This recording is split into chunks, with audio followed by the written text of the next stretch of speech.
I'm Yasmin Gagne. I'm Josh Christensen. And this is Most Innovative Companies Video Edition.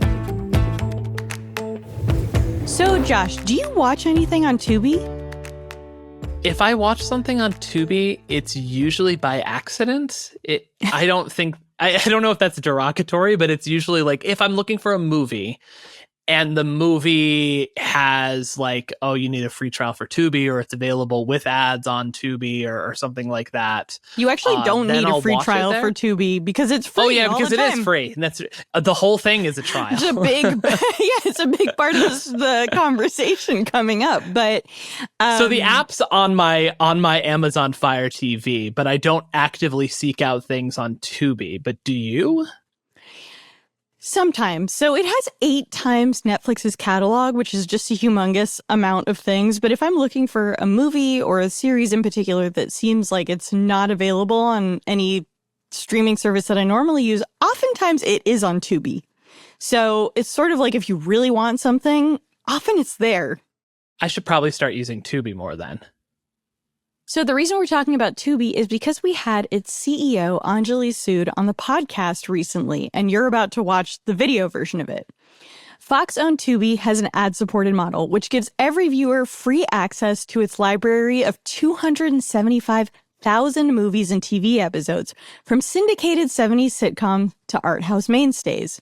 That's helped the service rocket from 51 million monthly active users in 2022 to almost double that at 97 million in 2024. I spoke with the streaming service's CEO, Anjali Sud, to learn more about the company's revenue model, its product strategy to help users navigate this massive catalog, and creating fan-driven content, sometimes inspired by TikTok. Here's that conversation. Hey, Anjali, welcome to the show. Thank you, Yaz. It's great to be here. So Tubi is known for finding kind of unique, harder to find stories, from sitcoms to indie films in cities like Detroit. And you're a Detroit native. How did that local connection influence your decision to leave Vimeo for Tubi, or did it at all? Born in Detroit, raised in Flint, Michigan, where my family still lives today. It's still where I call home.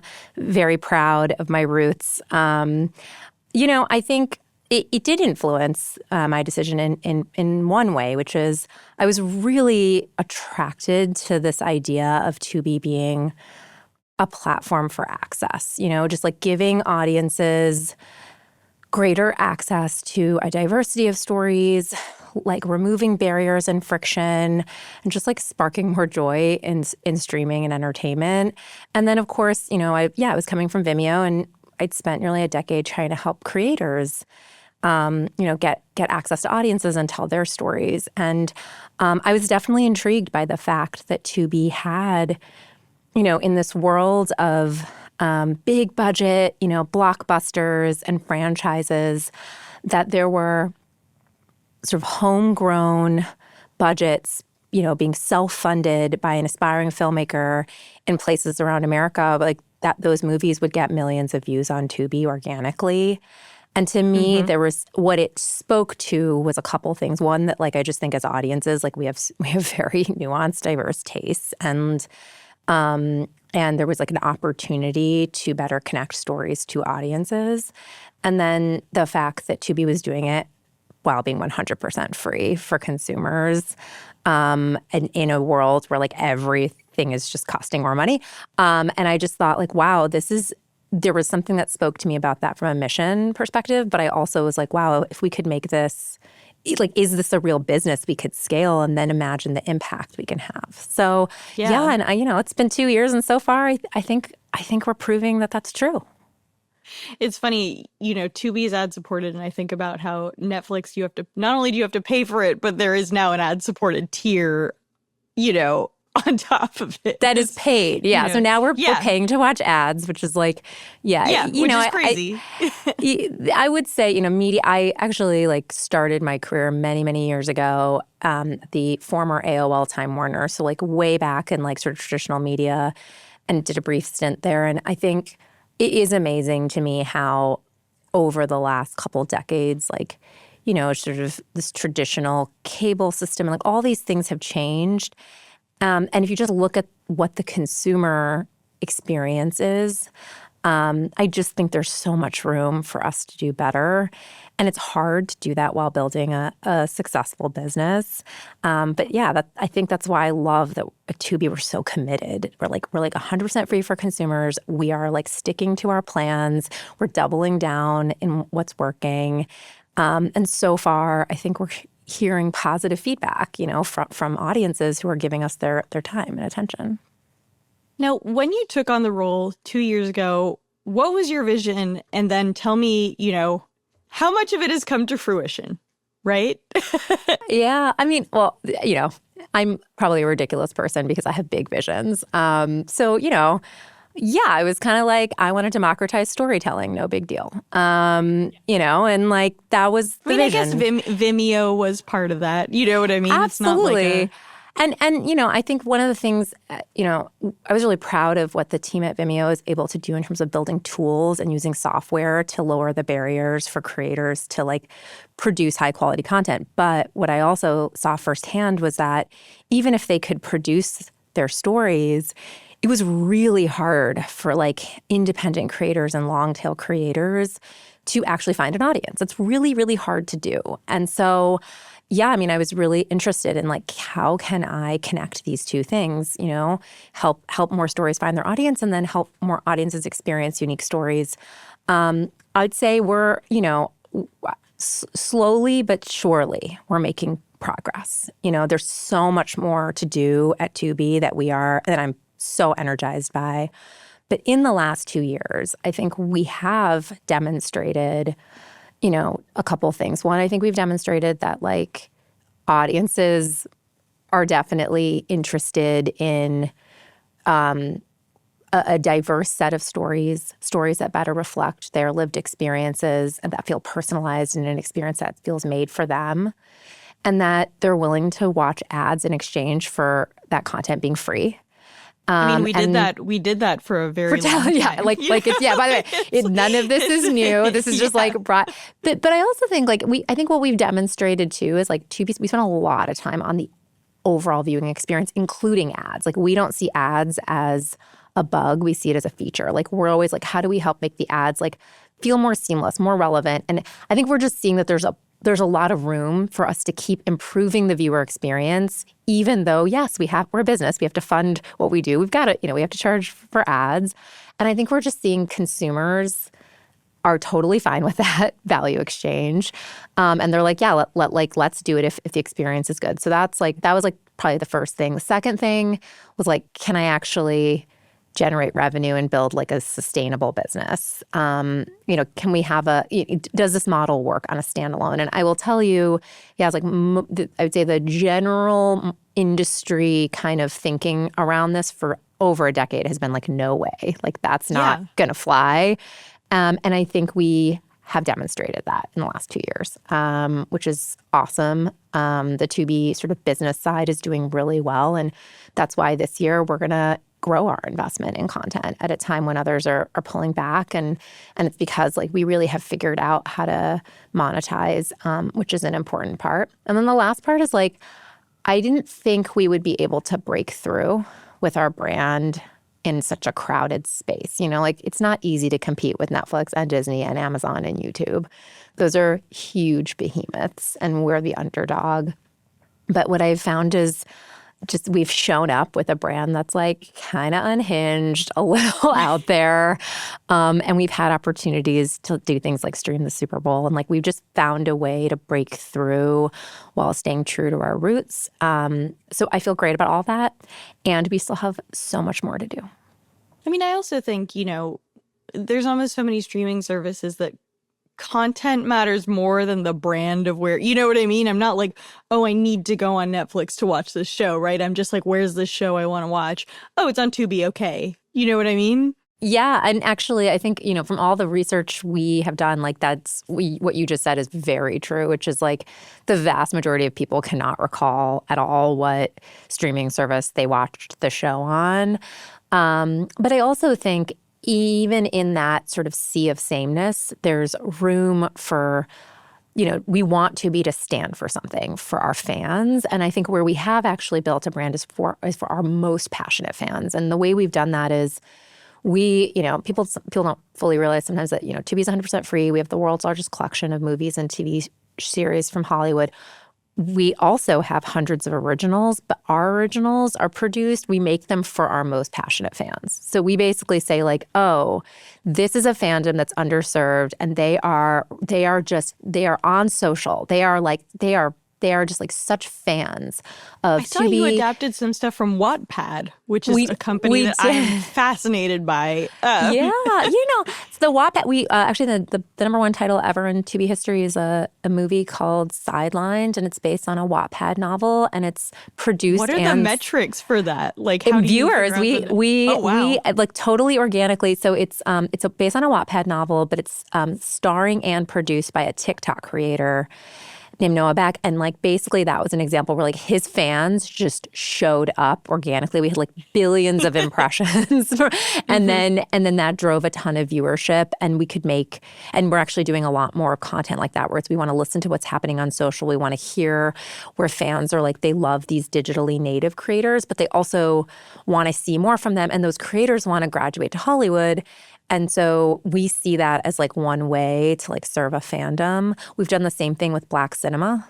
We're really proud of having this like incredible collection of content that is, produced, starring, and featuring Black talent. We just think like we hear that from our fans, and we'll double down there. So I think that approach, what we hear from a lot of our fans is that they feel more seen on Tubi. And I think we want that to be something we stand for. In terms of finding that IP, I imagine it's a very different process than like, I don't know, what's like a movie franchise or classic book we can adapt. How does that work? Yeah. Well, the Tubi formula is really different because we are a long tail. So the way we think about it is like, if you think about like if you were a Hollywood executive, for television, everyone would tune in at 8 p.m. on Friday, and you had to find the show that was going to speak to everybody, right? Now everything, in Tubi's world, like we have hundreds of thousands of titles, all free and all on demand. And our algorithms and our experience are what help us showcase and surface the right stories for the right people, and we see that the tastes are very different. So it actually, in some ways, makes the job harder, but also easier. And so what we've done is, and this has taken like a decade, is we've just built incredibly vast network of producers, distributors, studios, individuals. And I think what that's enabled us to do is, and then we listen, we use our data, we understand what's happening on Tubi, and then we look at what's happening on social, and we say, oh, we think this is a thing, and we're going to go and work with whoever in our network can help us do that. And I would say Tubi's not a hits-driven business, but we also get things wrong sometimes, of course. But our success rate's just really high because we're not, it's a more democratized view. We're not putting all of our eggs in one show. We're not spending hundreds of millions of dollars to put it in the box office and market it on billboards. We're kind of just like using this organic, more, platform to help the right audience find that content. What are some of the early risks or bets that really paid off for you all in your time there? We've had a few, actually. So when I first joined, we rebranded. We changed the Tubi brand, which is always a little risky no matter what. And, especially when you're like a couple months in as a new CEO. But we really— It could have been like a Weight Watchers to WW situation. But yeah, I mean, like there's always massive downside risk to brands. Yeah. We've all seen it. So, and we did want to push the envelope a little bit and just be a little bit more fun. And I'll tell you that my team was like, there's this thing called sonic branding. And it's like, the Netflix, like, ta-dum. Ta-dum. Yeah. And they're like, here's what we're doing for Tubi. And I don't know if you've heard it, but it's like, it's like anybody. When I first heard it, I was like, guys, like, one, I'm giggling. Two, this is preposterous. It's like preposterous. Yeah. But like we did things like that just reflected our personality, and we were like, let's try it. And I think that has actually gone incredibly well and helped us build an identity. The other thing that we did was, take a chance and stream the Super Bowl when we'd never live streamed an event at scale before. We streamed the biggest event in television history. And that was like very, externally that might not seem as big a deal, but internally it was like a massive risk. Like up until the minute the game ended, we were just like, we don't know if this is going to work. Going to work? and if it doesn't work, it's pretty bad. You've got millions of people who are very, very angry at you. So those are like that can be like a pretty bad situation for a streaming service. So I think, that was another example where we were like, let's just like, you got to swing big. It's one of our values, like swing big, like go for it and work your butt off to prepare and do your best. But like, we have to be willing to fail. We just have to be willing to, even on like the world's biggest stage, if we want to have the impact. So that was one. And then I think probably the third, which shouldn't be innovative or bold, but somehow in this world of entertainment, it is that we just stayed focused. We haven't changed our business model. We haven't added tiers. We haven't said, oh, now we need to make more money. Let's stop serving, Black audiences because that's niche. And we just kind of were like, no, we're going to stick to our guns. We have a belief, and it takes time to build. And just there's a consistency in execution that we've just like not pivoted over the years. And, when you're a new leader, it's really easy to come in and want to change things. It's like super easy to be like, well, now I'm going to, and I think it was a good decision to say, okay, we're going to try and accelerate and double down on what we do, but we're not going to change, and we're going to actually get even more focused. I think that's served us really well in the sort of industry we play in. Now, in Fox's Q4 numbers, or Fox said that its Q4 numbers were bolstered by growing advertiser interest in Tubi. Why do advertisers want to work with you so bad? So by the way, this is one I'm particularly proud of because I don't think a couple of years ago that statement could have been made. And, I think it's a couple things. One, we have gotten to just a scale of audience. So, we have over 100 million monthly active users.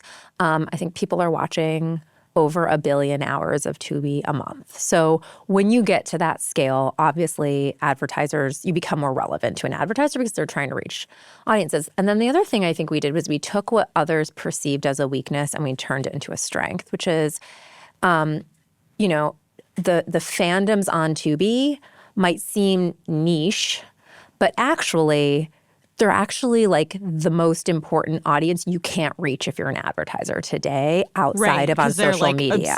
Obsessed. Yeah, yeah. They're super. It's like the Substack reader. They're like super engaged. So what they're not doing is like turning on their television, like scrolling to like a live channel and just zoned out doing other things, which is a waste of money if you're an advertiser.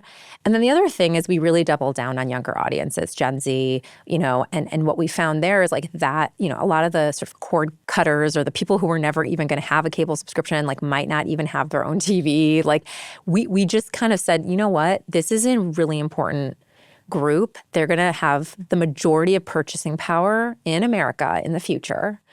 And if you want to reach them as a brand right now, it's really hard to find them on streaming. Streaming is the median age in streaming is like quite old. And so, and I'm sure a huge part of that is because it's paid and prices are going up and it's expensive. And so we were like, you know what, let's lean into this. And what we've developed with a lot of advertisers is like we've been able to prove that you can reach sort of these hard to reach groups in a brand safe way at scale on Tubi, and brands are seeing the returns. And we've just been like willing to work with them and partner with them and be creative. And I would say like the interest continues to grow. And yet like I think, probably half of the Fortune 500 brands advertise on Tubi today. So we have tons of room to sort of work with more brands, and we want to make them successful. And we picked a lane. We picked our lane. We think it's skating where the puck is going, not where it is. And I feel like in the next couple of years we'll continue to be able to earn more of share of wallet with brands because like at the end of the day, you want to be relevant. relevance is like the hardest part. And so we're just trying to be like relevant for viewers and therefore relevant for advertisers. But speaking of brand safety, are there any that you turned down?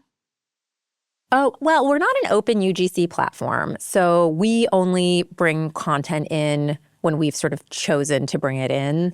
And, I used to work at an open UGC platform, Vimeo. So that whole world is like, oh, Lord, that is like one of the hardest jobs there is to deal with content moderation and trust and safety. And it's super important. I think Tubi's been fortunate because of our model. Like, we don't really have that. That said, we recently launched Tubi for Creators, and we have started inviting digitally native creators more and more into the platform. We now have, I think, over 5,000 episodes of creator-first content just in the last 6 weeks alone. And again, it's not open, it's not UGC, so we're definitely filtering. But I can see how as we scale, of course there will be things that we're like, you know what, like this is just, there's a line and it kind of crosses that line. And I expect, my experience at Vimeo to help us navigate that, though it's still way easier when you're not open. A very different ballgame when you are. So I actually wanted to ask more about the sort of creators and partnerships initiatives. I know you have one with Kickstarter. You've got this Tubi for Creators program. Tell me how it fits into Tubi's larger growth strategy. Yeah, so first, I think our biggest growth strategy is like listen to our viewers and give them more of what they want. And particularly as we looked at younger, like Gen Z viewers, one of the things that we heard a lot was that they do want long form content. They do want, and they actually want. And advertisers want long form content. Yes, yeah, but by the way, there's so many. It's so easy to be like, oh, young people, their attention spans are too low. Like, no, like there's absolutely a desire for cinematic storytelling, getting lost in characters and stories, but they actually do want original content. But what we heard was like two things. One, they want that original content to feel like it reflects culture a little bit more as it's happening, and that like the digital creators and stories they're seeing on their phones when they're scrolling, you don't want to have like a massive disconnect between that and then what you see in the living room on the big screen. So that was one. And then the other is like they wanted to see more diversity in talent. They care about content that's made by independent creators. There's a feeling of like, I want to support this story because of who made it. And so we kind of took all those signals and said, okay, well, we want to produce more original content. We want to do this in a scalable way. We are free and ad supported, so we're never going to be making stuff that's at the budget of some of the bigger players. Yeah. And you're not going to make Game of Thrones. Yeah, we're not making Game of Thrones. And we don't, by the way, like there's plenty of people who can make Game of Thrones. So like that's not, like we're not solving a problem by doing that. So I think our thinking was like, okay, so let's find a way to work with creators. But what we didn't want to do was like take short form content, just like put it on Tubi.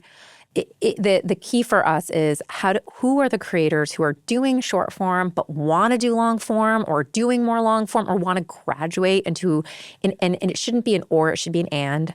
They're still going to have thriving businesses on a YouTube or a TikTok, but also have something more that they want to do. How do we kind of bring that into Tubi? And then obviously from our perspective, that enables us to have differentiated content to serve our audience. So that was the impetus. It's a big priority. You should expect to see us continue to invest, grow, experiment. I'm sure we'll try some stuff that won't work, and we'll do, take some big swings. But I'm pretty committed over the next year or two to making, a real progress here. And that's why we were like, let's partner with Kickstarter. These are fan-fueled funded projects that we can bring onto Tubi and platform them and give them a voice. With the blacklist, that's the list of stuff that should have got greenlit in Hollywood and didn't. And yes, Tubi is the right platform for that. We partnered with Issa Rae, who I think you probably know. She's been a guest on the show talking about her projects. Yeah, amazing. So she's a mentor for us for our what we call Studios, which is like our fan-fueled studio. And then, Tubi for Creators was just born 6 weeks ago, but you're going to see us scale, hopefully, pretty rapidly. So, I think for us, this isn't, again, it's not an or, it doesn't come at the expense of everything else that we're doing, but we're just making a bet that like this is, digital creators can also do long form. Audiences want long form, but they also like want to also see some of those stories and talent and threads pull through from what they see on social. And we think it'll continue to help us advance our existing strategy. Part of the reason we put Tubi on our most innovative company list was because of the sort of discovery aspect. So you have so much content on the platform, but you also have this kind of innovative way to guide people to look through it that seems to be inspired by social media, or TikTok at least. Tell me a little bit about that. Yeah. So, okay. Well, I'll say I think the principles of our user experience are important because you have to stick with them consistently, I think, to get to where we've gotten to. One is like we really try and remove friction when we don't need it. And we have made choices. We don't force you to even give us your email address, much less a credit card, to start watching Tubi. That's pretty rare in the industry. And our thing is like, we want to just get you into the content, start watching, and we'll earn, a deeper relationship with you over time because we've delivered a great experience. We've definitely invested a lot in machine learning and AI. I think we just announced yesterday like a new program internally for Tubi. It's called Tubi Builders, where we're trying to find like young folks graduating from college who like are really passionate about this space to come and sort of do rotational programs at Tubi. And like we've just been really thoughtful about like we need to understand and unlock the power of personalization and be the best at it. And then, I think in terms of the experience, we have and will continue to experiment here. And what we've basically done is we call it courageous experimentation. We will experiment on and kind of mess around with the form factors, with all the, all the different things of like, how do we break the grid, the grid that we're all like so used to seeing, but like, why is it a grid? Probably because someone came up with it 10 years ago and then we all just did it. And we've been interested in like doing that all through the lens of, as you said, discovery. So we have a scenes product in our mobile app, which is basically has a TikTok-like scrolling experience of movie scenes that you can then dive right in from the scene into the actual content. You'll see us iterate and expand and deepen that because that experience is working really well. We've done things like, I think we were like the first streamer to test using ChatGPT as like a way to figure out what you want to watch instead of search.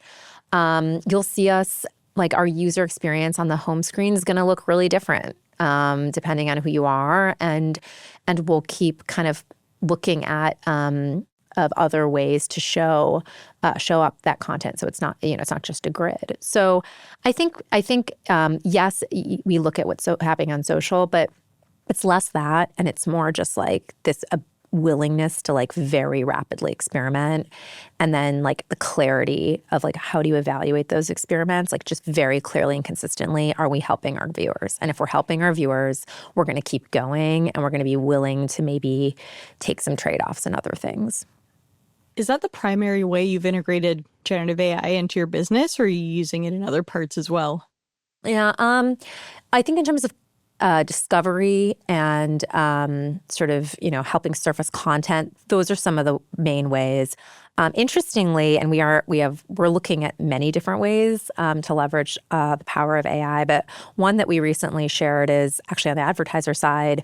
But basically, AI can now effectively watch all the content, like every second of the entire library of Tubi's content, analyze the moments in every scene, the sentiment, et cetera. And we have a product now, we call it Moments, Tubi Moments for advertisers. But it's a way for brands when they're advertising where we will dynamically kind of put that ad in the exact right moment based on the sentiment. So example would be like, it's a high intensity car chase scene, and you don't want to cut through the middle of it. Yeah, you don't want to cut through the middle of it. But at the exact right moment, where it's not disruptive, it's not interruptive.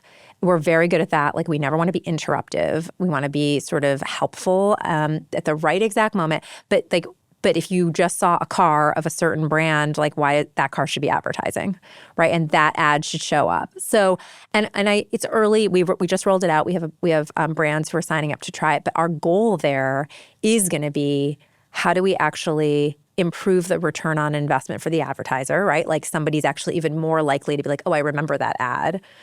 And I actually want, like, it's a positive scene, right? Like, oh, it's James Bond or whatever. Like, I want that car. And how do we do it in a way that does not in any way hurt our engagement, our viewer engagement? Because that is our North Star metric. We have held really strongly. It's like viewer engagement sort of trumps all. And our bet is we can use AI now to help actually lift both of those things without it being a zero-sum game. So last year, Tubi decided to expand into the UK. Tell me about how you think about international expansion and what that will look like going forward. Yeah. So, first, I think if I think about our mission and the problem we're trying to solve of giving greater access and entertainment for consumers and also like just supporting more stories, I think that's like a global opportunity. So there's no reason that should only be applicable in the U.S. versus other countries. That said, our approach is like this is probably the one place where we're like, we're not going to go overly aggressive. We don't think of this as like, let's go expand into every single country with an MVP. We think of it as the opposite, which is like, let's pick a few select territories where we think we can build over time the right to win, the same way we have in the U.S. by leaning into our strengths and staying committed to our model. And then let's enter those markets. Let's be thoughtful and patient and focused in terms of proving that. And I think where we are right now is you will see that reflected. So the UK is our newest market. We're super early, but if you look at the experience and you look at the things we're doing, it's very similar to how we've approached things in the US, and we think the traction's been really good. If you look at a region like Canada or Mexico, where we've been now in those markets for a couple of years, it's working. 1 in 3 Canadians over the age of 18 are watching Tubi now. We actually have a greater share in Canada than we do in the U.S. Oh, wow. Which is, kind of amazing. And so we're seeing that that's working. In Mexico, we've been scaling really fast. And it's another market where like we'll take a little more local approach. Obviously, each market is different. We do have, sort of a local lens on everything. But in that market, we just see so much demand for telenovelas. We see a huge demand for live sports. And so we're kind of like thinking about like each market. So here's the content offering. But the rest, has been, it's a great experience, no friction, personalization. And we're just seeing great strength. So I think what you can expect from Tubi is like, we are building a global, service because we believe we can add value in many different places. But I don't think you'll see us, I can't never say never, but I don't think you'll see us be like, and now we're adding 10 more regions like every year. I think what we'll see instead is like in the places we're in, how are we really pushing and defining the future of the entertainment in those areas? And then selectively in a few places where we feel like, it makes sense, we'll move further. We've seen, in recent years, some of the biggest streaming hits not be in English. I'm thinking of Squid Game or Lupin, both on Netflix. How do you think about that? You just talked about, making telenovelas in Mexico. Like, do you dub them? Do you push those out to other international audiences? What does that look like? I think it's such a good point. There's definitely a lot of signals that just content in general. Sometimes it's not even about like whether it's dubbed or subbed or like what the language is. It's just like good stories, resonate. And I would also say, you heard me talk about like bringing digitally native creators into Tubi. They often have international, global fandoms. And it's like we've had instances of that Sideline movie I talked about where like we launched it and like in the regions where Tubi wasn't, like the fans were like, oh my God, like why can't I get Tubi? There was a lot of, So I think, I do think that I think in general, great story. I think what we're seeing is great storytelling is great storytelling. I think as audiences, again, to me, it's the breaking of the monoculture. It's just we've moved past this idea of like a show for this local, audience, or like one show for all. Like it just that concept is just it's done. Like that's not how it works. And people just have very fluid, evolving tastes. And so I think for us, our view is like, again, this is why having a long tail, having a ton of data, and then using machine learning is helpful, because like some of it is like we have to know the trends. Some of it is we don't. We just have to put it out there and let Tubi do what it does well. And like I give you an example, like there are fans of Italian horror like that go real deep on Tubi. I mean, we have like a lot of Italian horror. And like, it's not like those people are Italian and that's why they're interested in that. So I think it's more just like— Dario Argento has appeal across generations and countries. Exactly. So I think it's more just like, we don't live in a world anymore where you program by gender or demo or genre even. Like the concept of a genre, like we think of it as fandoms. We program for fandoms, and our ability to spot fandoms and serve them comes from having this huge collection, being free, and being able to pick up on those signals, we think, faster and then respond to them faster. That makes a lot of sense. Now, you've managed to tap into fandoms during the Super Bowl. I'm curious whether the World Cup will get a similar treatment through stuff like shoppable brand collaborations. You've done a collaboration with Elf. So I guess what I'm saying is it's not just the sports fan. It's the Super Bowl and makeup fans or whatever. You know what I mean? Yeah. How do you think about reaching multiple fandoms within one broadcast? Yeah, well, I would say, look, for us, the Super Bowl was a sort of unqualified success. One, we delivered the most streamed, Super Bowl in history. And also, like, the experience was 4K, low latency, like, just pristine for millions of Americans for free. And I think, so step one was, like, that was what we wanted more than anything. But the other bet we were making was by offering the game for free and on Tubi, we could expand the audience of people coming to the Super Bowl because we could capture the hardcore sports fans. So the people who were more in it for the fashion, for the fits, for the commercials, for the halftime show. Yeah, because like that, and in our thesis was we are uniquely positioned to do that really well. That's good for audiences. It's good for advertisers. It's good for the NFL. It's good for everybody. Everybody wins if we can expand the audience. And when we look, we had 24 million people on game day watching on Tubi, and 40% were between the age of 18 to 34, and our average age was way lower. And we skewed more female than what these games normally do. So like we can see in our data very definitively that we expanded the audience. So I think that was really the part that was exciting. And one of the ways we did that was we hosted a red carpet before the game. We had Olivia Culpo like talking about the fashion. Elf Beauty is a great example of a brand that was like bold and was like, let's get in there. Like let's do a shoppable, red carpet. Let's like do something interesting and different for the game. And I think what we're finding is like when we do things like this, there are always brands. They're not a ton, but there are always going to be brand partners who are willing to they also want to do bold, interesting work that's going to resonate. And I think we're finding those partners. And so, yes, that was from my perspective. I think many others, the Tubi Super Bowl activation was successful. And we will, think about when and how we can do that again. No comment on whether, I don't know yet about specifically when you'll next see us in that kind of an arena, but I would expect that we will. Now, I'm curious, when you look at your upcoming investments, I know you just dropped a documentary about Naomi Osaka, but what are the areas that you would like to invest in going forward?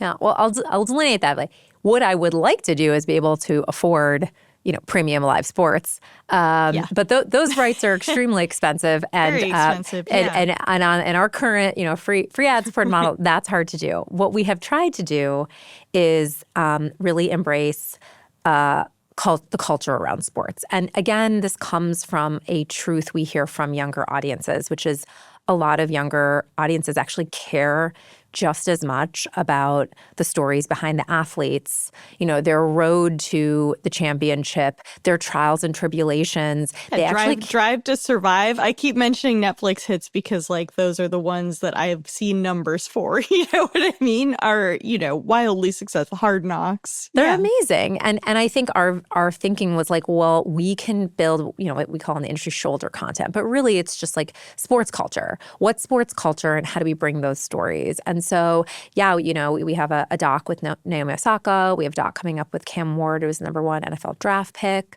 We did a doc on WNBA called Shattered Glass. We can just see that there's parts of, there are parts of sports culture where we can really play a role.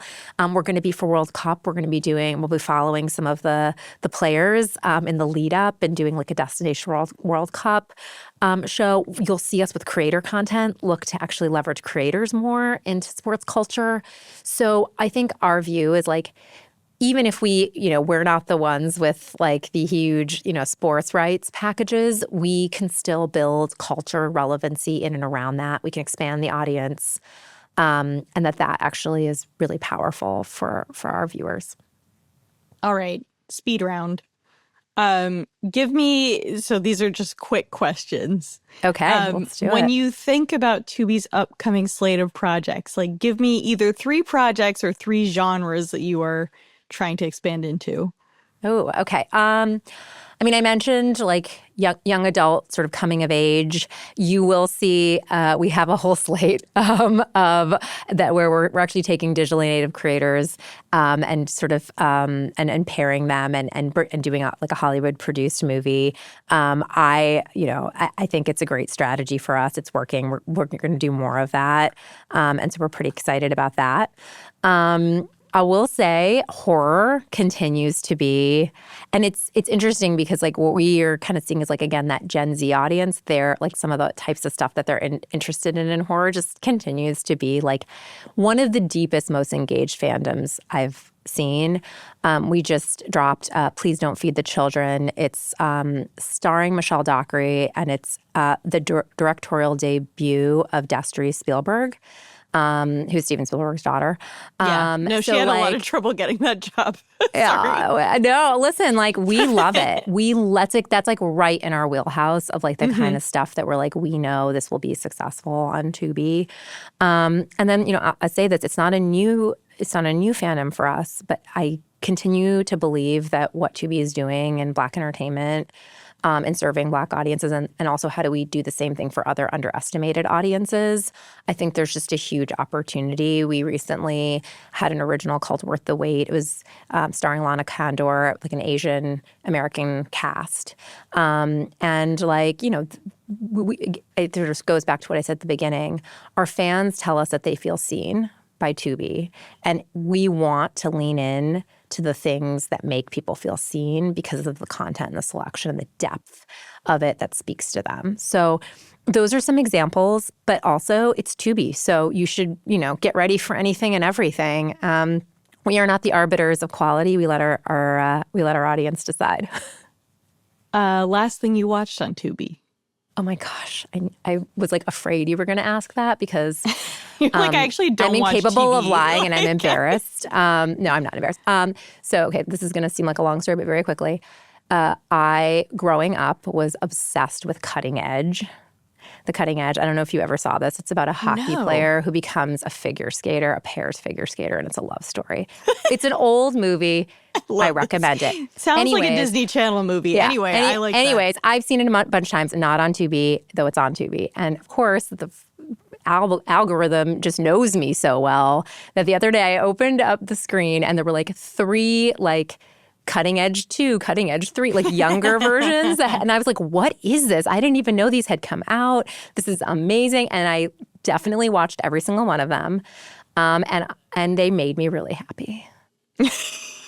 What is the best thing you've seen on Tubi? Oh, man. Okay, this is slightly hot take, but we did an original called The Thicket.